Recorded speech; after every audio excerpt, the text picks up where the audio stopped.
Nós vamos conversar agora com o tenente Belair. Ele é do Partido Progressista e vice-prefeito de Cachoeira Dourada, uma cidade que fica no interior de Goiás. Tenente Belair, muito obrigado por ter aceitado o nosso convite, participar aqui do videocast Política e Marketing. E eu gostaria de começar lhe perguntando como é aí a sua cidade, para que todo o pessoal, né, possa saber como é Cachoeira Dourada, onde fica, o que é que tem de bom aí. Me dê um panorama aí da prefeitura, dos serviços públicos e como é que é a sua cidade. Professor, satisfação, uma honra poder participar com o senhor desse momento. Para mim, um momento especial. E Cachoeira Dourada, Goiás, né, é uma cidade que faz divisa com Minas Gerais. Ele está à margem do rio Paranaíba. Estamos próximo, uns 25 quilômetros de Itumbiara. Itumbiara também divisa de Goiás com Minas, então o pessoal vem pela BR-153, caminho aqui para Goiânia, Brasília, né? E somos uma cidade, em média, com 8.500 habitantes. Existe uma população flutuante em razão de duas usinas de açúcar e álcool aqui, uma situada no município e a outra faz divisa conosco, mas é do município de Itumbiara, mas acolhe trabalhadores aqui do nosso município. Nós temos aqui poderíamos dizer assim, um diferencial em que favorece muito o município, a sua arrecadação, através dos royalties, que é a usina hidrelétrica. Uma usina hidrelétrica, ela era conhecida como a usina hidrelétrica da Selva, e depois foi privatizada. Isso gera royalties que diferenciam um município pequeno, né, de 8.000, 10.000 habitantes, né, para outros que não têm, né. Somos um município exuberante com sua natureza. Em razão dessa usina hidrelétrica, temos o lago de Cachoeira Dourada, um lago propício para atividades esportivas aquáticas, né, para encontros familiares. E ainda que as administrações anteriores até hoje não tenham tido o cuidado, o zelo e até, nós podemos dizer assim, explorar o potencial que esse lago pode produzir com a questão do turismo, né? A gente pode até dizer o turismo de aventura, o turismo ecológico. Tem uma particularidade em Cachoeira Dourada, em razão do aquífero Guarani e de um subsolo com características de pedras rochosas vulcânicas que produz água quente e salgada aqui no município. São águas terapêuticas e também, infelizmente, já foi explorado, mas também, infelizmente, não houve o zelo, o cuidado, né, de dar continuidade nessa exploração, ainda que seja particular, mas todo o movimento que isso produzia no município, de turistas, de pessoas, não se houve o interesse das administrações em zelar, em cuidar. E tivemos o Iate Termas Clube, que é esse primeiro clube, manancial, que foi explorado, foi na época de 70, 80, e depois de 80 até os anos 2000, o Iate Termas Clube, que é um empreendimento que chegou a ser até vendido a ações em nível nacional, mas que infelizmente também de propriedade particular veio a falir. Então nós somos ricos de um potencial turístico muito interessante. Temos uma cultura quilombola aqui, de uma comunidade quilombola, Córrego do Iambu. Inclusive agora tem visto que existe o turismo afro, né? E que pode ser explorado também, mostrando essa cultura quilombola aqui no município. Então somos um município em que rico, podemos dizer assim, né, de um padrão financeiro relativamente bom para a comunidade, mas precisa de ser explorada essa questão do turismo para gerar mais renda, gerar emprego, né, para o cidadão, professor. Eu te convidei para essa entrevista para a gente falar sobre política e sobre marketing. Então vamos começar falando sobre política, né? Por que você entrou para a política? Tenente Belair, né? É porque você era um oficial da Polícia Militar do Estado de Goiás. Isso, professor. Na verdade, E aí você saiu da polícia para a política ou já tinha saído da polícia e resolveu entrar para a política? Como é que foi assim essa transição? professor, a gente fez um planejamento e, na verdade, hoje eu me tornei um oficial, mas a categoria na polícia divide em praça e oficiais. Então, eu saí da ativa como praça, subtenente, e Goiás tinha uma característica de beneficiar o policial militar que ia para a reserva como uma promoção imediata. Então, meu tempo concluiu como subtenente e a promoção imediata seria tenente, né?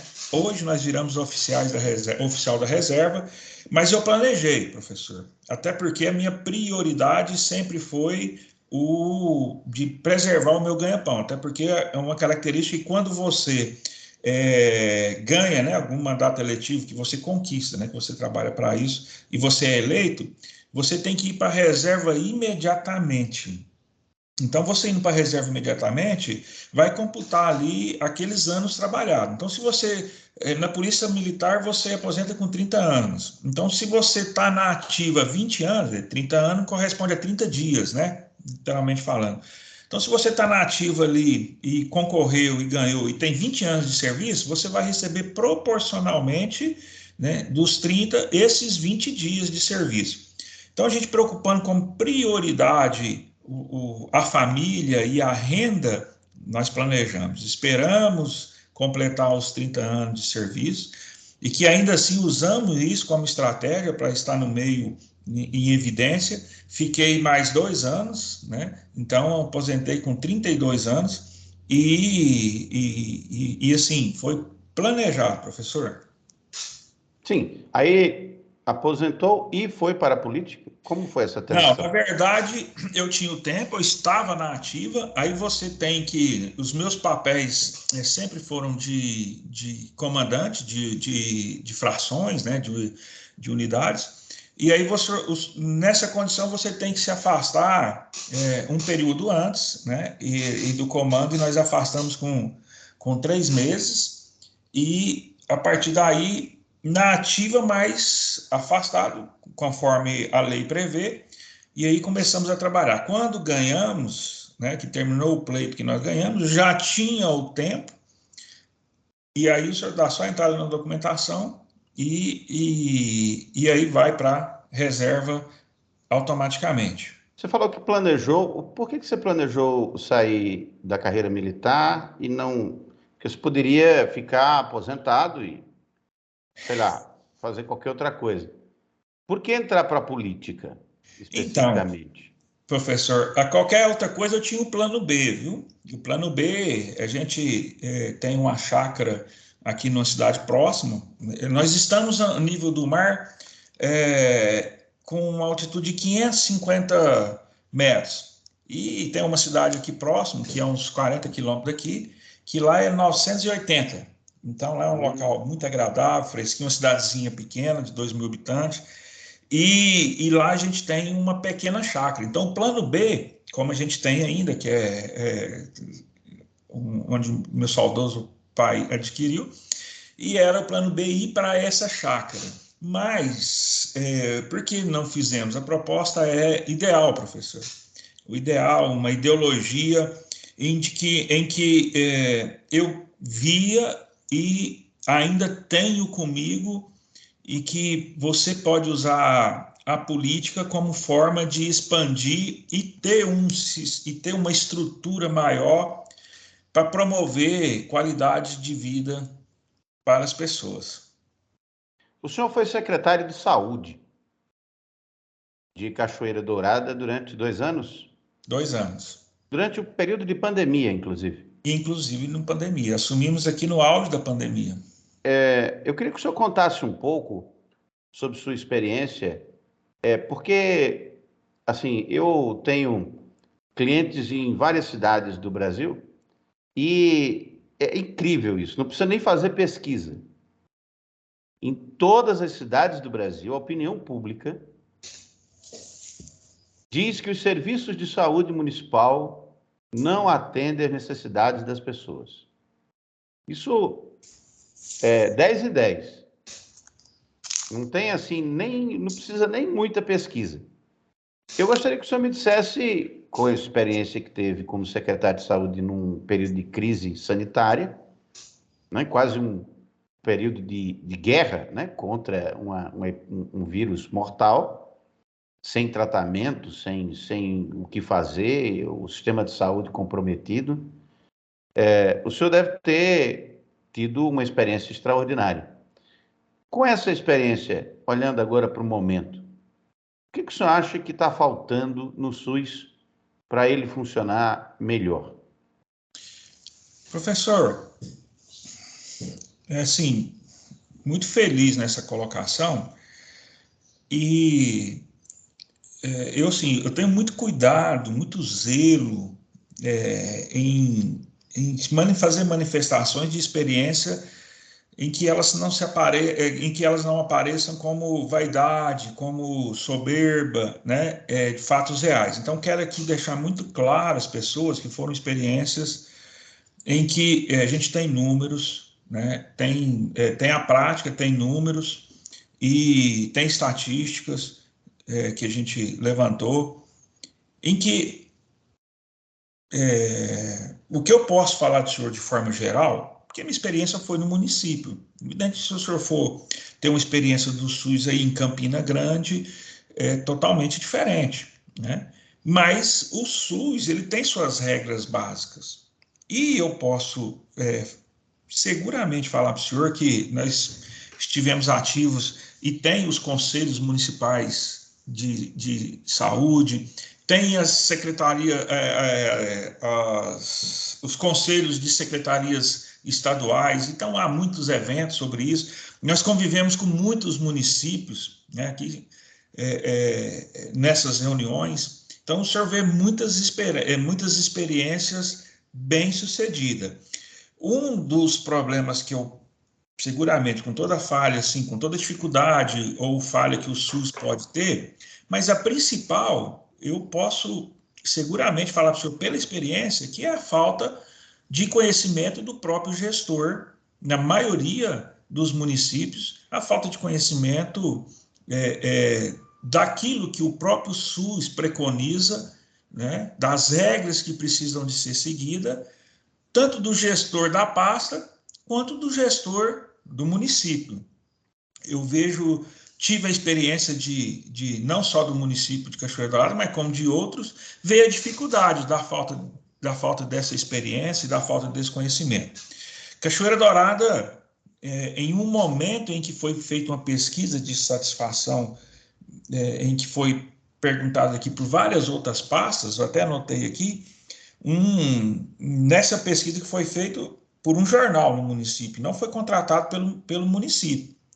Eles me apresentaram depois, eu não sabia, uma aprovação de 58% das pessoas de bom e ótimo quanto à prestação de serviço de saúde durante a nossa gestão. E o próprio jornalista me disse que até então, na região, ele nunca tinha visto um índice tão alto como esse. Nunca E tinha bom e visto, ótimo é alto, né? né? Então, assim, então nós temos Porque, por números. exemplo, quem avalia como regular não avalia negativamente. Sim. Né? Então, por exemplo, se a pessoa diz é bom, é ótimo, ela está classificando o serviço como excelente. Mas se ela diz que o serviço é regular, o serviço também continua sendo bom.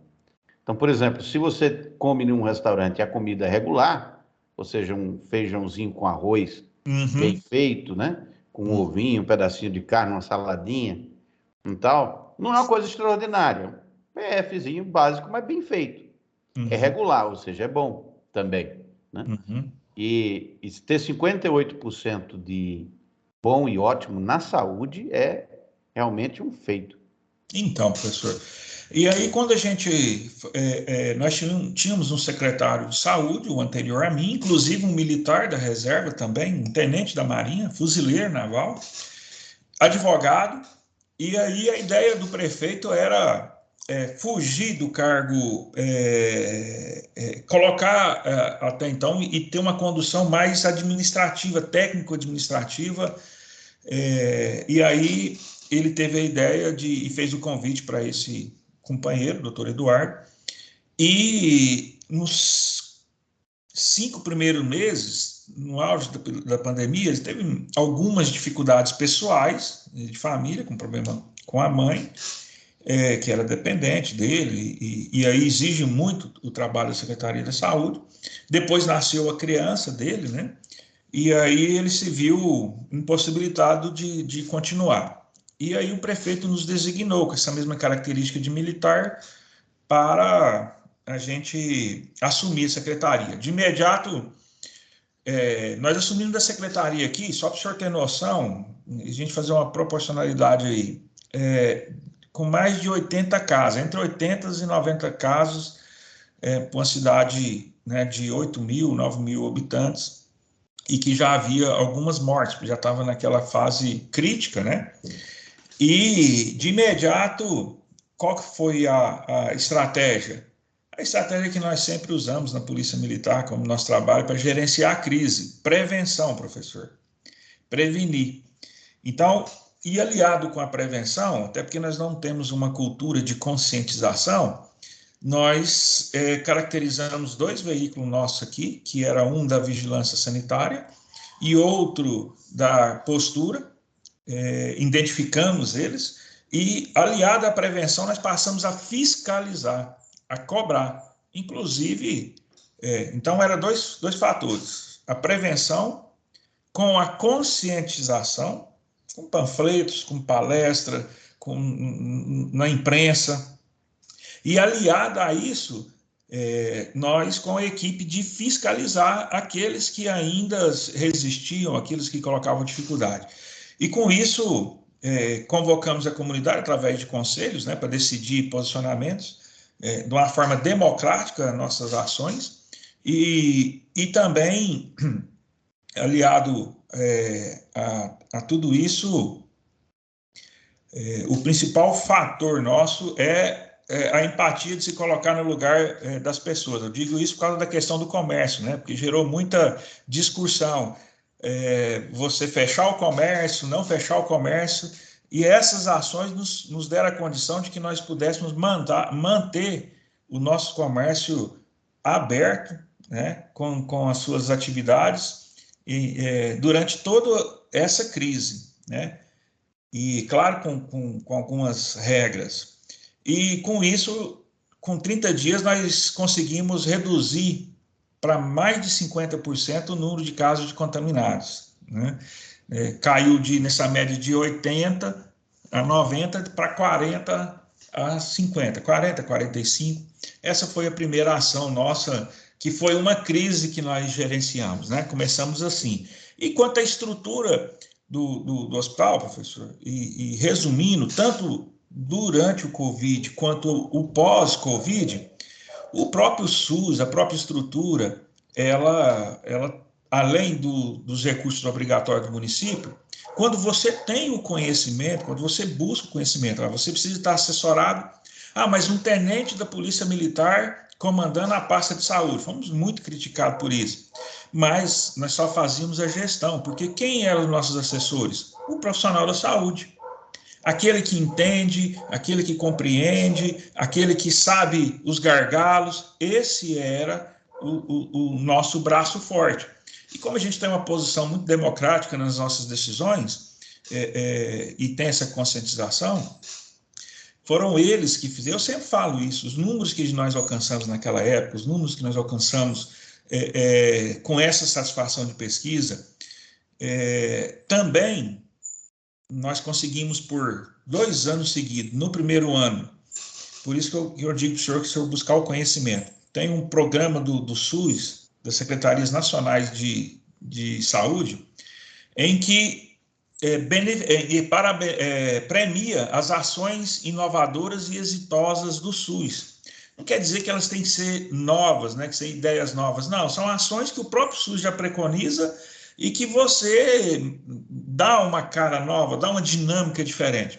E Cachoeira Dourada, no primeiro ano da nossa administração, nós recebemos um prêmio dos 246 municípios do estado de Goiás, ficamos entre os 10 no primeiro ano, com reconhecimento estadual, e que esses 10 foram para Brasília para receber, para participar também do evento nacional, e lá em Brasília nós recebemos uma premiação com o nosso trabalho também. No segundo ano, recebemos de novo, com outra ação exitosa estadual, o prêmio nacional. E um detalhe, esse prêmio do segundo ano nos deu um reconhecimento a nível internacional.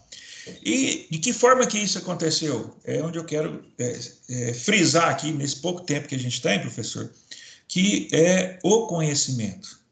E quando o senhor fala em marketing digital, né, quando o senhor fala, agora há pouco em off, a gente falando da geração X, né, que não foi a geração que nasceu com a internet, o que a gente tem que fazer? O senhor é o melhor exemplo, a melhor referência dessa atualização, dessa busca do conhecimento, porque a saúde, professor, ela tem os recursos. Ela tem um recurso que o município é obrigado a passar, mas ela tem atividades em que você pode adequar e trazer para o seu município. Vou dar um exemplo que lá que o próprio SUS preconiza, que há uma parceria entre o SUS e os presídios, em que os reeducando podem participar de reformas nos prédios das unidades, reformas elétricas, reforma estrutural, e podem participar podem fazer, não só participar, podem fazer essa reforma que o governo federal ele custeia, né, num programa social, essa reforma. Então, está lá, está no SUS. E como é que a gente descobriu isso? O que nós estamos fazendo agora através, né, da condição de melhorar a nossa colocação política, que é ter a busca do conhecimento, né? Estamos com o senhor aqui e quero parabenizar, né, e falar que estou muito satisfeito, viu? Tenente, deixa eu acho que o senhor está escondendo alguma coisa de nós. E aí eu vou provocar o senhor para que o senhor revele o seu segredo. Porque eu tenho a impressão que é uma impressão, posso estar errado, me corrija se estiver errado, que o problema essencial assim do SUS tem a ver, porque o SUS é extraordinário. O Sistema Único de Saúde, ele só é mal visto pelo povo brasileiro porque a gente quer que ele melhore.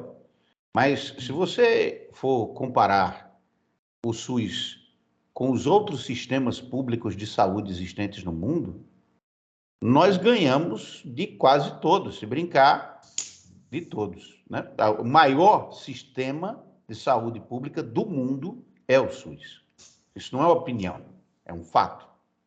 Não tem nenhum sistema maior do que o SUS.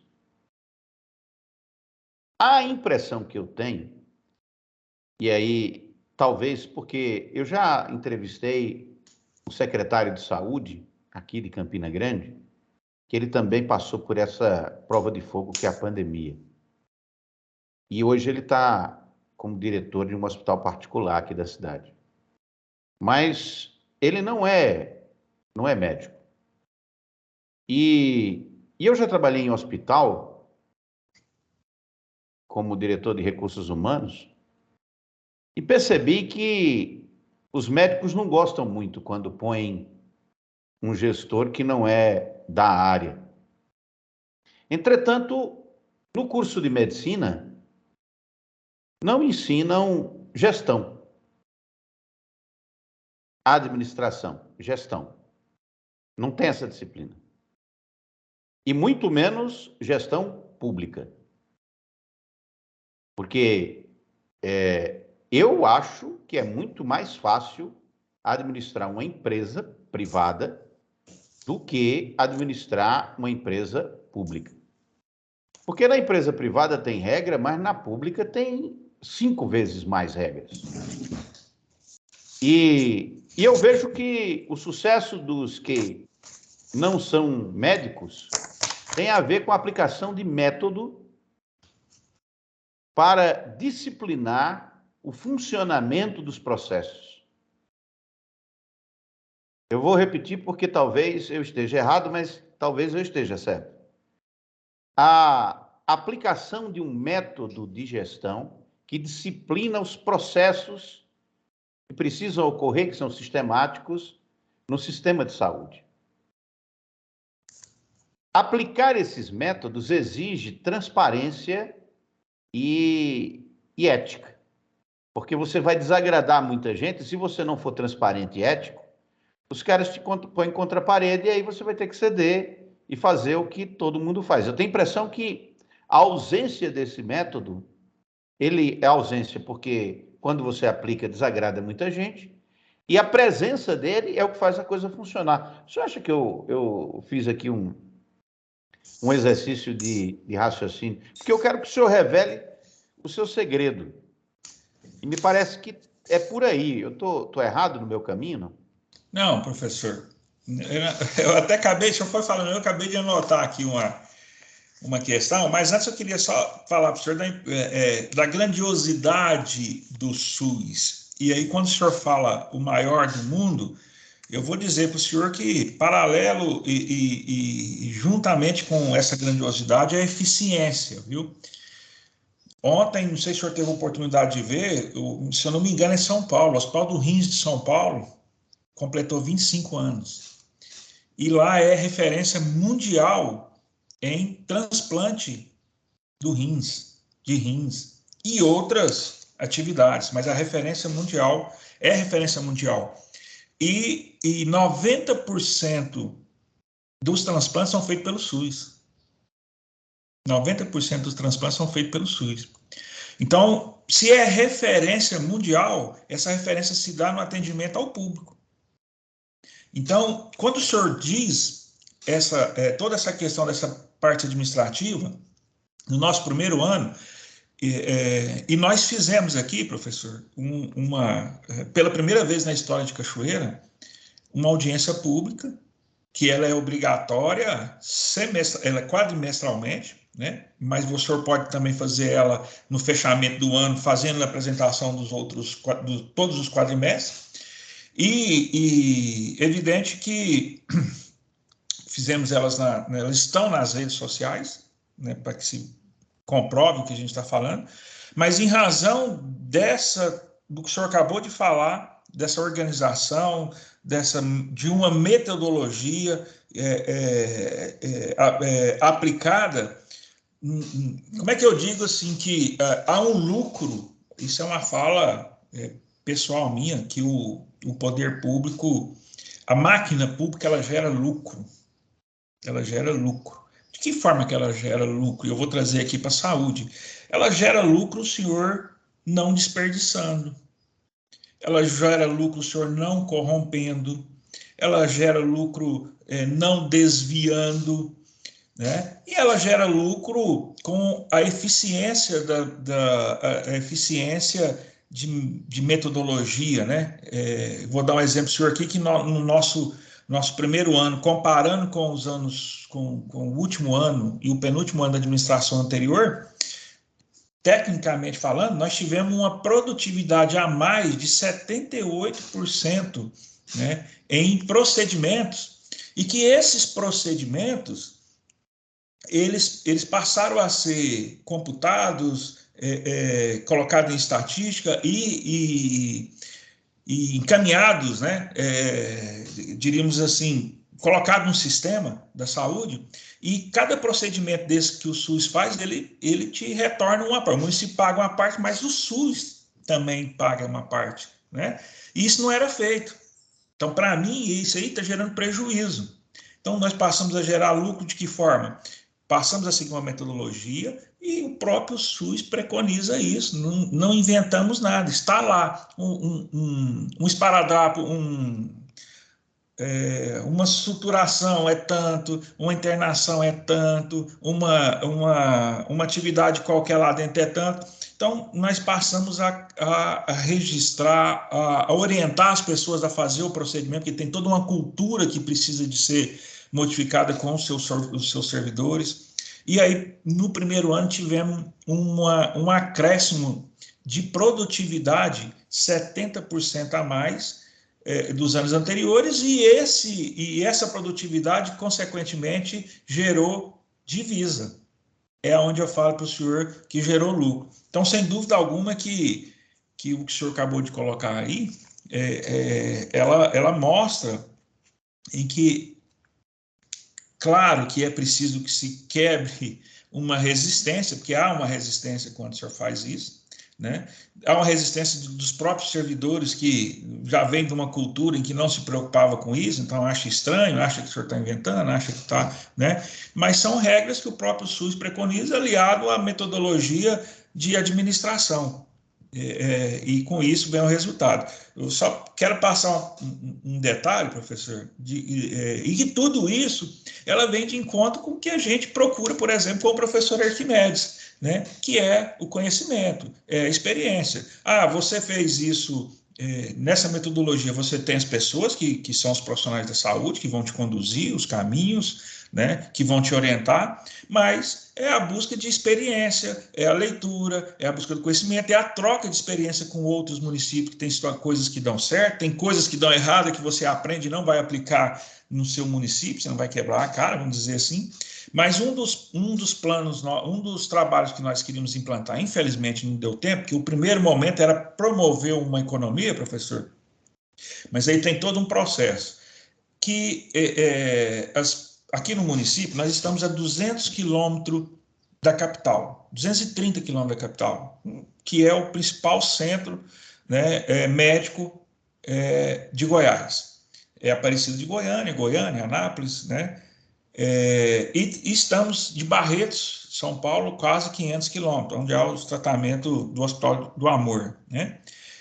Então, a ideia nossa era, nesse transporte, que o município promovesse, como há vários municípios que fazem isso, mas que os municípios promovessem ali uma alimentação, pelo menos o café da manhã, porque muitas pessoas saem sem condição, né, de até tomar um café. Nos organizamos primeiro para uma economia, para um ajuste, e o próximo passo seria fazer esse procedimento. E aí, nos estudos, na busca do conhecimento, nós descobrimos que o próprio SUS, ele financia, ele não financia, ele paga, né, essa alimentação para as pessoas que têm tratamentos crônicos. Então, aquele portador que faz o tratamento de câncer, ele tem direito pelo SUS a essa alimentação, né? Então, nós íamos aliar esse recurso com o do município para pagar para todos, né? Era o próximo passo que nós faríamos, né? Não deu tempo. De forma que os gestores não sabiam disso, com as experiências, poucos gestores que sabem disso. Então, como o senhor diz, o SUS é maravilhoso, né? A gente ficaria aqui um dia todo falando de todas as maravilhas que o SUS pode promover. Sem dúvida alguma que há o que se melhorar, mas eu posso definir seguramente para o senhor aqui que a gente precisa de explorar mais os conhecimentos. Uma outra coisa, professor, que atrapalha muito é a mudança de gestor, né? Então, o senhor imprime um ritmo, o senhor imprime uma forma de trabalhar, e quando pensa que não, às vezes é uma pasta política, né? E sendo essa pasta política, além de não manter aquela atividade, às vezes entra alguém que não tem esse conhecimento, que não tem esse interesse, que não tem essa busca, e faz a politicagem, né, com o nosso sistema SUS, com a nossa saúde e a saúde da nossa comunidade. O que nós priorizamos lá, mais um detalhe, professor, o que nós entramos, a gente tinha a experiência do Hospital do Amor, e Cachoeira Dourada, até em razão da pós-pandemia, eu pessoalmente tenho muito zelo, muito cuidado com saúde mental, sempre tive, né? E você tem as suas ideologias, mas quando você depara com o sistema, você vê que algumas você consegue adequar, outras não tem como. Mas uma das nossas prioridades era a saúde mental, uma necessidade em razão do pós-pandemia, né? E uma atualidade hoje, e através do próprio SUS, de um programa que chama EMAESM, o SUS oferecia uma equipe multidisciplinar, que era um psiquiatra, um psicólogo e um assistente social. E aí nós fizemos todo o procedimento, o município, pela primeira vez na história, né, tem hoje, já desde a época da pandemia, essa equipe multidisciplinar que tem esses cuidados com a saúde mental dos nossos munícipes. Esse é um exemplo. Tem um outro programa muito interessante também, está lá, que ajuda na saúde mental, que ajuda a resgatar a autoestima das pessoas. Brasil Sorridente, que aqui a gente adequou, Brasil Sorridente Mais Sorriso, que é um programa de prótese dentária extraordinário, que até então, quando eu tinha saído da secretaria, a gente já tinha entregue mais de 100, atendido mais de 100 pessoas com prótese dentária de qualidade, porque isso depende do profissional que o senhor coloca, e sem contrapartida do município. E estou dando 2 exemplos para o senhor aqui, mas há vários outros que a gente conseguiu implantar. Por exemplo, esse programa, o segundo eu não falei para o senhor, mas o segundo programa que a gente teve reconhecimento internacional, preconizado pelo SUS, que é o atendimento da comunidade de pessoas, dos trabalhadores, em que não tem o tempo para ser atendido em horário de expediente e há um atendimento noturno. O próprio SUS preconiza isso. A gente só fez uma adequação, fez uma reestruturação, né, e adequamos aqui com o nosso município e tivemos referência internacional do nosso trabalho. Então, tudo isso está dentro do próprio SUS, professor. Como vocês estão vendo aí, é um case de sucesso na área de saúde. Então, é possível fazer. E para fazer, precisa ter foco, né? O foco no atendimento, o foco em processos bem elaborados e principalmente, não roubar, né? Porque eu sempre digo, gosto de dizer, que existem alguns lugares onde é possível roubar numa prefeitura. Os melhores são na folha de pagamento, né? Onde normalmente existe uma inflam, né, a folha de pagamento para colocar aliados na prefeitura. Isso já é uma coisa muito conhecida, combatida pelos tribunais de contas, etc. A outra estratégia é superfaturar publicidade, porque é possível contratar uma agência e a agência que contrata os veículos de comunicação, e aí a relação não é da prefeitura com o veículo de comunicação, mas com a agência, e aí a agência, intermediando esses recursos, pode desviá-los para propaganda ou para até, por exemplo, uma reeleição, né? Para financiar uma reeleição. E a outra é na licitação, né, Belém? Sim. E aonde é que se faz mais licitação numa prefeitura? Na saúde. É na saúde, né? Então, assim, eu estou dizendo isso porque eu já fui auditor e tenho formação na área como contabilista. Então, já trabalhei no hospital, eu sei como funciona. E eu já trabalho no serviço público, eu sou funcionário público já há bastante tempo. Então, eu sei como é que as coisas funcionam. Os lugares para roubar são esses aí. Aí as pessoas vão e metem a faca na saúde, porque as licitações públicas, elas podem financiar campanhas, não é uma campanha. E por isso, né, e enricar muita gente, tem muita gente que fica rico porque falta remédio no posto de saúde. E eu acho que deve ter um lugar especial no inferno para as pessoas. Não, o senhor deve conviver. A pessoa está ali sofrendo, precisando de um remédio de uso contínuo. E falta porque alguém inventou de enricar, superfaturando uma licitação pública. Deve ter um lugar especial no inferno para quem faz isso. principalmente para as pessoas mais pobres, para as crianças. Eu descobri que eu não dava para ser médico, Belém, porque eu até que me dava bem com um bocado de coisa, mas o sofrimento das crianças nos hospitais é uma coisa difícil de conviver. Quem trabalha na área de pediatria, com cirurgia, com criança, com essas coisas, que atende crianças vítimas de violência, etc., esse pessoal precisa de tratamento psicanalítico, porque é uma coisa muito para mim, pelo menos, uma experiência terrível. Então, fica aí a lição, né, de que é possível fazer. Peraí, mudando... Sim, pois não, pode complementar. Professor, só para completar aqui, antes da gente mudar, uma coisa fundamental que é preciso de falar aqui, e eu sempre falo, né? Eu até anotei aqui, eu estava falando agora há pouco a referência do Hospital do Amor e junto vim para a saúde mental, né? E quando eu cheguei com uma das minhas ideologias, porque eu aplicava isso na Polícia Militar, né? Na Polícia Militar, às vezes a gente deparava ali naquela filosofia de polícia comunitária, que eu disse para o senhor em outras oportunidades, né? Que a comunidade, a polícia junto com a comunidade, dividindo ali, próxima, agregando condição de confiança mútua, né? E várias vezes, nessa filosofia de polícia comunitária, você conhece, aqui é uma cidade pequena, Campina Grande, isso se aplicaria por setores, por regiões, né, em que o policial militar vai conhecer cada família, né, e evidentemente a família conhece aquele policial militar e acaba criando um vínculo de confiança. Mas na cidade pequena a gente consegue fazer isso tranquilamente.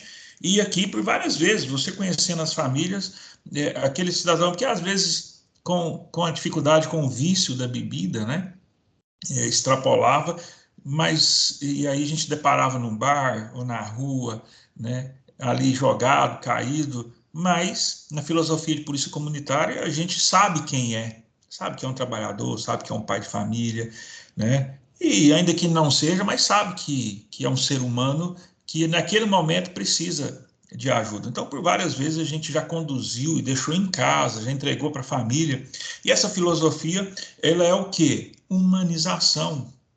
Humanização.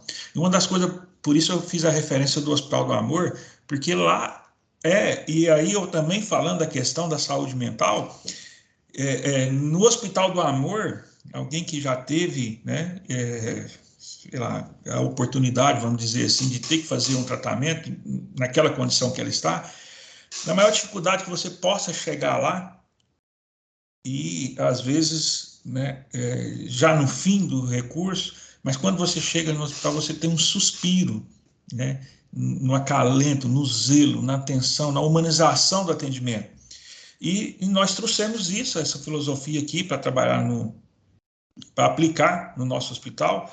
E em razão da contrariedade das pessoas, em razão de uma série de condições, até de corrupção, né, de pouco caso, você se depara com as pessoas que não são atendidas e já vem com isso de outras situações, em que as pessoas chegam esbravejando, chegam com raiva, maltratando, e a gente aplicando a questão como filosofia, a humanização, daquela paciência, aquele atendimento, mas antes disso, uma eficiência nos processos de execução do município para poder oferecer. Por que ela se esbraveja? Porque quando chegar lá não tem aquele remédio na farmácia.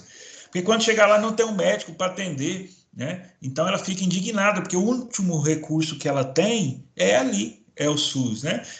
Mas antes do processo de humanização com o paciente, nós preparamos, e aqui eu quero fazer referência que tudo isso, todo esse sucesso que nós tivemos aqui, foi por conta dos servidores. Eles são a ferramenta principal. Por quê? O senhor pega ali 20% contratado, mas 80% concursado, e por que não ganharam e não tiveram essas referências anteriormente?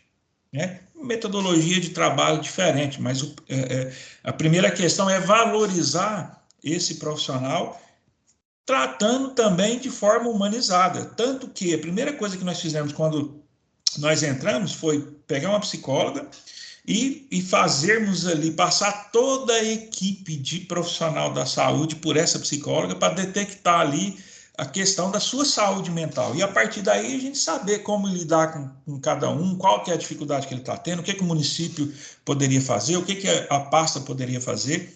E o resultado final é tudo isso aí que eu falei, não do Tenente Belair, mas os méritos aqui são dos nossos servidores, porque são os mesmos profissionais que estavam, só precisava de um gerenciamento diferente, com um olhar diferente. Então é importante ressaltar isso, viu, professor?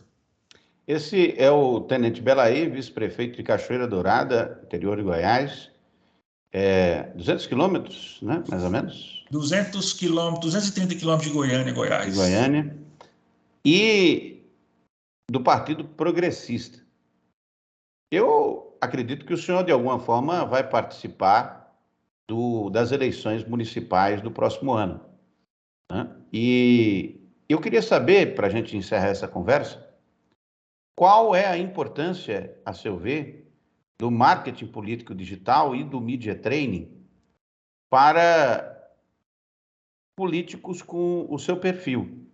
Por que o senhor busca esse tipo de treinamento, de aperfeiçoamento, de buscar o domínio da habilidade de comunicação? Qual a influência que isso tem ou pode ter, a seu ver, na capacidade do político, tanto de atuar de forma eficiente, como de se relacionar de forma transparente e autêntica com os eleitores? Professor, eu vou repetir aqui agora há pouco, eu estou tão encantado com essa oportunidade que Deus. Sou um católico, sou muito religioso e vejo todas as coisas como providência, né? E eu tive uma oportunidade muito grande de conhecer o senhor através das divulgações, fazer um primeiro contato, e já no primeiro contato o senhor com muita transparência colocou ali as condições para a gente dar uma continuidade. Fizemos o teste e estamos aqui até hoje.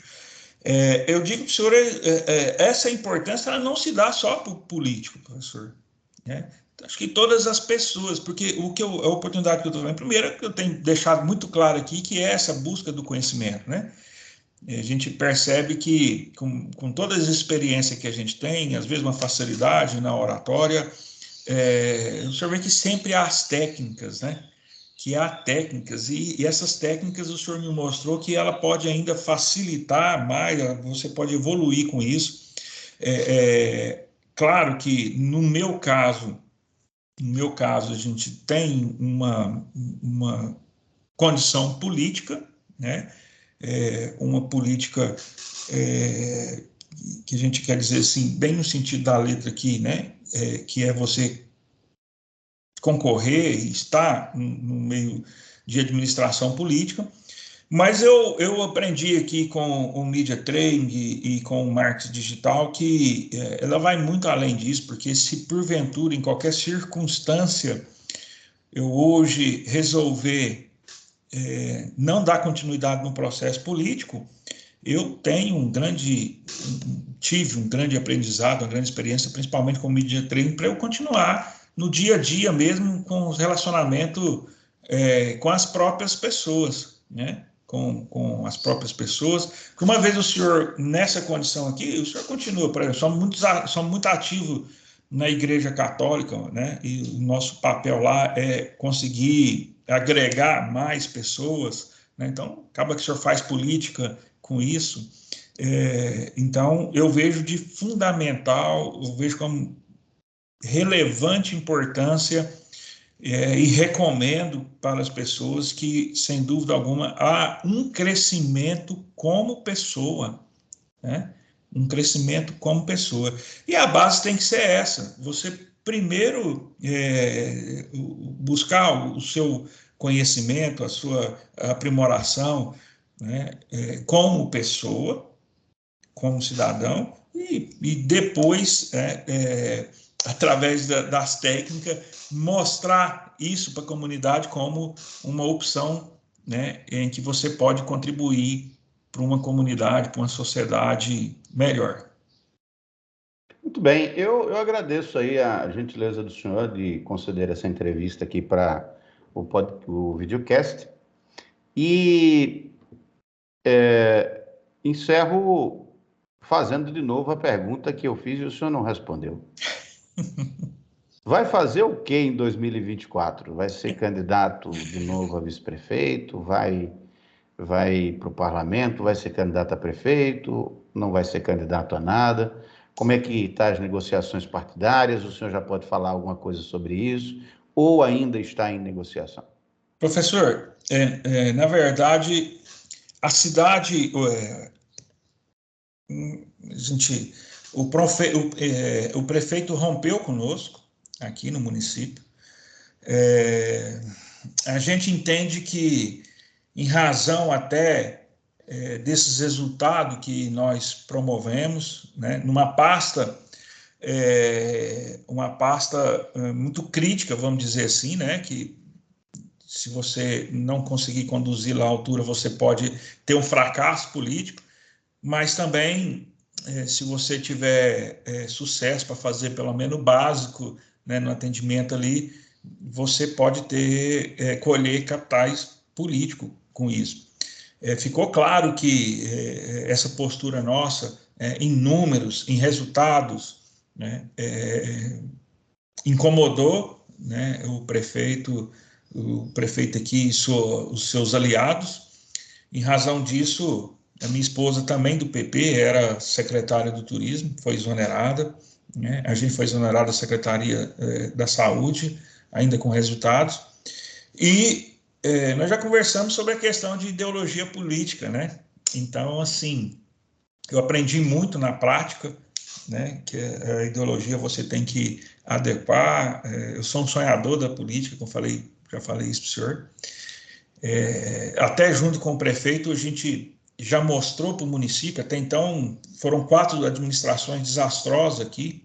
A última, ela foi melhor, porque conseguiu organizar a parte financeira do município, mas não conseguiu a fase de execução, que seria essa, né? E nós ganhamos por 7 votos de diferença da máquina, e nós conseguimos mostrar que, se quiser fazer, né, é possível, né? É possível você fazer uma administração com responsabilidade e buscando benefícios para o município. Conseguimos fazer isso. Então, eu ainda sou um sonhador da política, professor, tenho os meus ideais, mas tive muitas experiências desagradáveis, né? Talvez por sonhar demais, né? Mas também mais positiva, porque se quiser fazer, a pessoa faz. Se tiver o compromisso, o comprometimento, a ética, a moral, com o povo, o senhor faz.